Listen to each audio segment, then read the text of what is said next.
until 3:45 p.m. Mountain Daylight Time. At 3:16 p.m. Mountain Daylight Time, a severe thunderstorm was located near Mantua, Oregon, 8 miles east of Brigham City, moving southwest at 5 miles per hour.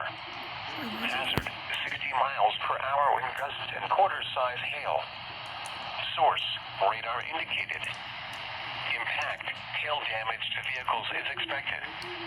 Expect wind damage to roofs, siding, and trees. Locations impacted include Brigham City, North Ogden, Cary, Mantua, Paradise, Avon, Mantua Reservoir, and Liberty. This includes Interstate 15 between mile markers 366 and 367. For your protection, move to an interior room on the lowest floor of a building. Torrential rainfall is occurring with this storm and may lead to flash flooding.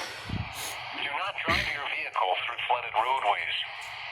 Repeating, a severe thunderstorm warning has been issued until 3:45 p.m. Mountain Daylight Time for the following counties in Utah: Fox, Elder, and Weber.